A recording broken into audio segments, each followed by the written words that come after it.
Silence is a precious gift, huh? We don't get a lot of it in our lives these days.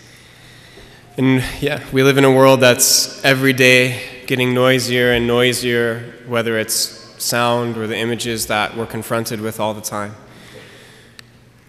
And as we enter into this season of Advent, this time of looking for the coming of the Lord, looking towards his coming and his birth on Christmas, looking towards his coming at the end of time, looking towards his coming into our lives in a deeper way in this season. One of the primary virtues to be cultivated is this vigilance of which Jesus speaks in the gospel. Beware that your hearts do not become drowsy from carousing and drunkenness and the anxieties of daily life, and that day catch you by surprise like a trap. But be vigilant at all times. It's a lot easier to be vigilant, to be aware of what's going on around us in silence. Right? We've probably all been in situations where you hear something coming from far off, or you're caught by surprise precisely because there's a lot of noise going on and you didn't see someone jump out from around the corner and scare you or whatever. Or just being in a situation where you're trying to have a conversation with someone one-on-one and you can't even hear them 5 feet in front of you because of the music or whatever's going on around you. And without silence, we can't hear others. Without silence, we certainly can't hear God. Without silence, we really can't even be aware of the movements that are going on within our own hearts. For us to even hear and to know ourselves, silence is absolutely essential. So without silence, we can't hear anything, and we'll be caught off guard, we'll be caught by surprise by everything, which is exactly what Jesus tells us not to do in the gospel, but be vigilant. Be aware, be attentive, be looking for the coming of my presence so that you can receive me when I come. There's a great book Cardinal Robert Sarah wrote about 1.5 years ago called The Power of Silence Against the Dictatorship of Noise. So the title right there tells you quite a bit about what he's trying to say in this book, but it's beautiful reflections on the importance of silence in the Christian life, the importance of silence especially in the face of the onslaught of noise, both visual and auditory, that we experience in the world and in the media culture in which we currently live. So here's a little taste, a little quote from Cardinal Sarah's book talking about the media and this multiplicity of noise and of images. In the brightly lit prisons of the modern world, man is separated from himself and from God. He is riveted to ephemeral things, farther and farther away from what is essential. Humanity itself has returned to the sad prophecy of Isaiah, which was repeated by Jesus. Seeing, they do not see, and hearing, they do not hear, nor do they understand. For this people's heart has grown dull, and their ears are heavy of hearing, and their eyes have closed, lest they should perceive with their eyes and hear with their ears, and understand with their heart, and turn from me to heal them. That's profoundly true, it seems to me. In these brightly lit prisons in which we live, that we're not able to see and to hear and to perceive and to receive what's really important because of the noise that's going on around us. And I don't think that Cardinal Sarah is just a grumpy old bishop who hates everything about the modern world. He strikes me much more as a man who's experienced the real freedom that Jesus Christ offers, and he desires for all of us to share in that freedom.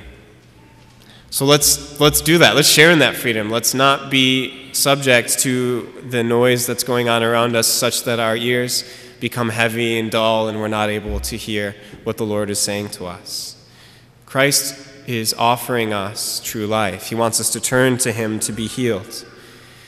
And very often we are much quicker to grab what's immediately at hand, to grab whatever distractions we can find, to binge watch whatever the latest thing is that we're watching, to just simply be pacified and distracted instead of receiving the full life that Jesus wants to give us.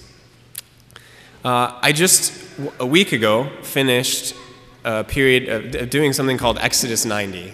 Exodus 90 is a period of 90 days of prayer and fasting and certain disciplines. And a big part of it is involves no media, no movies, TV, music other than like religious music, no social media, no video games, none of that, right? And I don't really watch TV. I got rid of Facebook a number of years ago. I don't have, I thought this would be easy, right? I don't use media all that much. So I found out over the course of 90 days that this was really, really hard, and that I was a lot more attached to some of these things than I thought. Even just reading the news on the internet, even just reaching into my pocket and pulling out my phone all the time, habitually, not because anything had happened, not because anyone was calling me, not because it rang, just because I don't even know why, right? But it's this habit, there's this twitch that I kept doing this. And I found wow, I am not as free as I thought. In fact, I'm quite the opposite of free in this area of my life. I think the Lord is inviting all of us into greater freedom. And after these 90 days, finding out how not free I am, this is something I want to, at least that aspect, continue with. Because I want to have control over this, basically. I don't want it to control me. But I want this to be an area of my life that's under control. And I think the Lord is inviting all of us into that kind of attitude in a special way in the season of Advent, as we look towards Him, as we are attentive and vigilant to receive Him. I'm not saying burn your television or something like that. That's not what this is about. But I'm saying let's be intentional about the way that we use the things in the world around us, because they can be used in a good way. But until we're free enough to be able to say yes or no, till we're free enough to have a certain amount of silence and space for the Lord to speak in our lives, then we probably need to be saying no more often than yes to some of these things. This is another quote from Cardinal Sarah's book. He says, "Once we have acquired interior silence, we can transport it with us into the world and pray everywhere. But just as interior asceticism cannot be obtained without concrete mortifications, it is absurd to speak about interior silence without exterior silence." So we need exterior silence to help form this disposition of the heart, this tranquility, this peace, this silence within us that allows us to receive the Lord, allows Him to speak. So what I'm going to try to do for Advent is I'm basically going to turn my smartphone into a dumb phone that makes phone calls and send texts and has a calendar, and other than that, doesn't do a whole lot. Because I'm weak, because I recognize I'm way too attached and enslaved to this stuff in a way that I don't want to be. And I believe that Jesus came that we might have freedom, and I want to live into that more fully. It's interesting, there's not just sort of spiritual fruit that can come about from this, but I was reading some studies that were done earlier this year. There's a number of studies done, especially with teenagers, looking at media and internet use and happiness, levels of happiness. And this is what they found. Teens who spent more time seeing their friends in person, exercising, playing sports, attending religious services, reading, or even, believe it or not, even doing homework, were happier. And those who spent more time on the internet, playing computer games, on social media, texting, using video chat, or watching TV, were less happy. So that is to say that in every activity that involved a screen, people reported that overall these had a negative impact on their happiness. And on all the activities that didn't involve a screen, the overall effect was it had a positive impact on their happiness. Interesting. And actually someone just after the 8:30 Mass was telling me too that there's studies indicating that the brain needs silence for it to be able to develop correctly, and that there's connections between lack of silence and a smaller hippocampus, which is a risk factor for Alzheimer's, right? So we're made this way. We're made to have a certain amount of silence in our life. There was another experiment with adults where people who were randomly assigned to give up Facebook for a week ended that time happier, less lonely, and less depressed than those who continued to use Facebook. Interesting. So what should we do? As I said, let's be intentional about the way that we use media and things in our life, and let's be even more intentional about creating space for silence. So a couple of practical ideas, and these are actually just from families that I know, practices that they've developed that they said have worked. So I hope some of these can be helpful for you as a way of living intentionally into this in the season of Advent and developing a deeper connection to the Lord through silence. So one family I know spends some time every evening doing spiritual reading together. And sometimes they'll read like a passage from the gospel or a passage together and just pray about it silently or talk about it. But often they'll just sit together in silence, each reading a different book or spiritual book or something from the scriptures, and then having some time to pray about it. But there's that accountability there, and it's something they're doing together as a family. Another family I know who reads before dinner every day. They read a little bit of one of the readings from Mass and then take a little time to sit in silence with it and then to talk about it. Someone else was telling me recently that they started praying a decade of the Rosary in the car on the way to school with their little ones, and that the kids actually love it and have started asking for, hey, are we going to pray the Rosary today? Instead of just automatically turning on the radio or turning on music when you get in the car.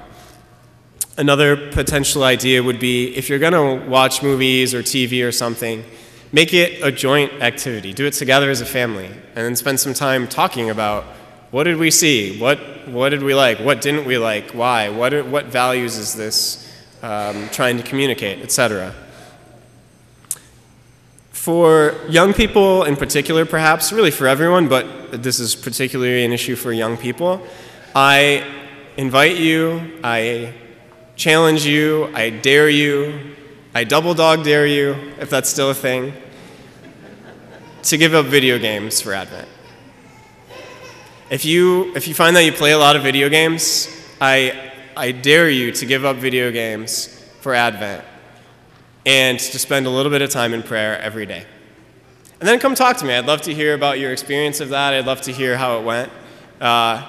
If after doing that, giving up video games and spending a little time in prayer every day for the season of Advent, if after doing that you regret having done so, come talk to me and I'll take you out for ice cream or something like that. But I don't think I'll be spending a lot of money on ice cream after Christmas. I'd be happy to be proven wrong, but I don't think I will. I dare you. Take up the challenge and create some space in your life. And I say this as someone who, my freshman year of college was spent more on playing video games than it was spent on studying. So I'm a recovering addict in this area, right? Didn't lead me anywhere good. Okay, but these are some ways that we can engage silence more intentionally and really seek the Lord during the season of Advent. One more quote from Cardinal Sarah.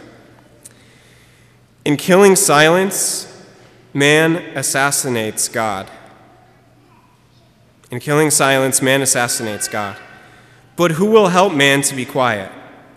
His mobile phone is continually ringing. His fingers and mind are always busy sending messages. Developing a taste for prayer is probably the first and foremost battle of our age.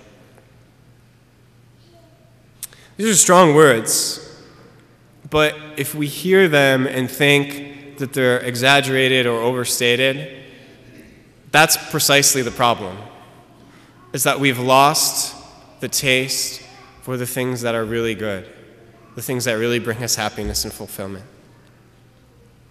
So I would challenge all of us in the season of Advent to use this time developing a taste for the things that truly bring us life.